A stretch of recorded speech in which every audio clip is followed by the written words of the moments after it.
A quick discussion on how training and classes can change your paddling.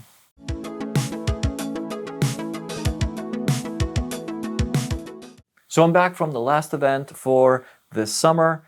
I have a lot of footage from trips, adventures, events that I've accumulated over a bunch of time. And since I've been traveling a lot and just stuff with family, I haven't been able to put a lot of the videos that I usually put. There's been just a lot of time on the road. But now that I'm home again, I'm going to be able to put together finally a lot of those videos that I have not had time to finish editing. So keep an eye out for those coming up. Also, I wanted to thank everybody that's joined the membership part of the page. The videos there are going to continue, as well as office hours. Thank you for sending in messages and topics of discussion. Now, I know I've talked about this topic in the past. I think I have a video or two with discussions about just how important training or weekends of training or just taking classes and what an impact it can have on your everyday paddling. So I just came back from an awesome event in South Carolina with Justin and Lori, and it was a smaller group of paddlers. The idea was we went to a campground. There were a bunch of spots that we had covered so that we had one single home location. We had several days on the water, and it was kind of free form. We had a bunch of participants. We had a couple of instructors, and it was pretty much what everyone wanted to do. We would do those days. We'd have training throughout the day. And it was a little bit free form, which I think is awesome to do it that way, because then we're really getting to hit all the things that the participants want to do. So we did things like just strokes, maneuvers, edging, rescues, recoveries. Some paddlers wanted to work on the rolling, whether starting from scratch or polishing things off. So we'd have morning activities, we'd take breaks, we'd have afternoon activities, we had scenarios and incident management, and the paddlers had a range of skills. Some, clearly you could tell that all of them had been on the water paddling a lot. They knew their way around the kayak, they knew how to paddle, but they had never taken formal training. So many of the participants, what they were looking to do this weekend was just get some of those basics incorporated into their paddling so that as they go out paddling, they now know more in case something were to happen. And what I absolutely loved in particular was with two paddlers throughout the weekend. So let's put it this way. We covered pretty much all of the basic stuff, and we went into intermediate stuff as well. And everyone was able to participate, take away what they wanted, depending on their skill level, on what their abilities were. We had lots of different types of kayaks too, so it was open for everyone to jump into different kayaks, try things out. Bigger cockpits, smaller cockpits, sit on tops, longer, shorter, high volume, low volume. We even had a whitewater playboat as well. And so that was really awesome because many of the paddlers had only been out with groups paddling for the day, let's say. So they never really got the chance to sit in lots of different cockpits and see what seats are like, see what those skinny, fiberglass sea kayaks are like that seem like they're going to be super tippy or very hard to fall out of or do a wet exit from. So everyone got a chance to try everything. But what really stood out to me was two paddlers in particular. When the event started, they were hesitant about their wet exits. They had never done wet exits. They had been on the water a lot. They had been to countless outings with their groups, with friends, but they had never done wet exits, and they had never taken classes. So the very first time that we were doing rescues and recoveries, they were hesitant to do their wet exits. They didn't know what it was going to feel like. So we worked through it. As always, it ended up obviously being much easier than expected. And especially, I think they happened to be in some of the bigger cockpit boats that they might have even fallen out before they were upside down. It was so easy to get out of the kayaks and pull the skirt. But you know how it is when you've never taken a class and you've never been upside down in a kayak, especially with a skirt, it could seem scary. And a lot of times paddlers get anxious about being upside down thinking, oh, what if I can't get out? What if I can't pull the skirt, or what if I can't find the loop to pull the skirt off? So of course, as always, we did many iterations in every type of boat, and we did all sorts of rescues. So throughout the weekend, you can tell that the level of comfort was really skyrocketing. I mean, in the entire group. Another thing that we did a lot was we talked about edging, unlocking the stern. So when we were doing different strokes and maneuvers, all of a sudden some of these things were starting to make sense. Where in the past, especially some of the longer kayaks, when we would talk about turning the boat, you could see that it wasn't as easy to do it. And once all these little things started to click, you could tell that their ability to move the boat and to feel comfortable doing things within the boats, they were turning them around in place. When they were doing their sweep strokes, all of a sudden things were unlocking, and you could tell that lights were popping up like, oh, I get this. I'm going to be able to take this home and apply when we're just out paddling with a group.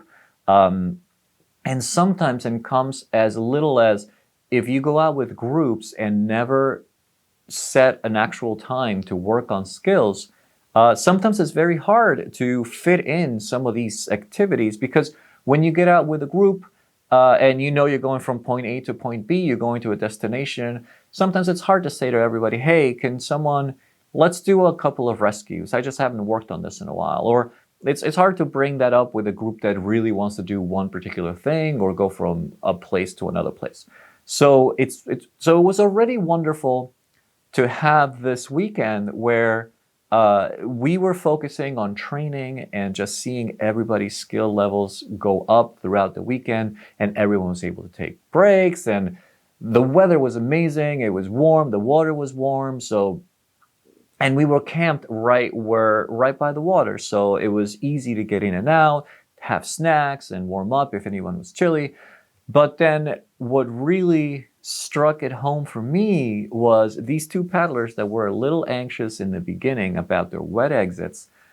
We were getting towards the end of the weekend, and with some of the paddlers that we were working on rolling and polishing some things, and we were doing balance braces and working on that ending of the roll to really finesse the hinge motion, the hip action, the leg drive in the roll.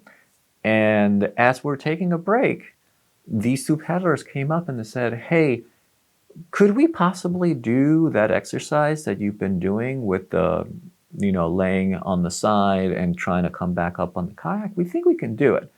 And we said, of course, let's go try it out. So we put them in the lowest volume, skinniest boats we had, so we could work on just getting them comfortable and trying to do a balance brace. And they both got a balance brace right away. They were hesitant to wet exit just, I'd say, 2 days before. And now towards the end of the event, they were working on their balance braces. They got their balance braces. They felt comfortable having the boat collapse on top of them, coming out to a balance brace, and then getting out on the back deck and recovering. And I said to them, if we had started rolling in the beginning of the event, both of them would have been rolling I'd say in probably 1 or 2 sessions, for sure. So now they're going home and they're signing up for rolling classes. And don't get me wrong, not because they need it, because probably what they're going to be paddling is just nice day paddles with their friends, with groups. But after we did the balance braces, they had never been in skinny, long, low volume kayaks. After we did that, then we still had some time. So they went on to practice a couple of T-rescues and getting out and doing wet exits. And the confidence they had going upside down, getting out of their boats, turning, edging, they were different paddlers. And this was free-form, open learning throughout the weekend, just comfortable learning at whatever pace everyone that was there wanted to do. But just, you could tell that Their paddling is now on a different level. And it was absolutely challenged by choice. It was whatever they wanted to do, they could do over the weekend. And I was so happy to see that kind of progress because I know next time they're out on the water with their groups, the foundations that they now have within the kayak, with all of their moves, understanding how to unlock the stern and how to make it glide as they're trying to do those turns, and the efficiency that they will have when they're paddling, as well as just overall safety. And now both of them are going to be able to take care of their groups. If someone capsizes, they now had several rescues and scenarios under their belts. So if something happens, they now can help others in the group. So it's not that I was taken aback by the progress. We see progress in paddlers all the time. What I was taken aback was just, I'm so excited that they decided to do this weekend of training, and because they didn't come into it thinking, well, I want to get certified, or I want to do this, this, and that, or yeah, I definitely want to roll. You could tell that wasn't something they wanted to do.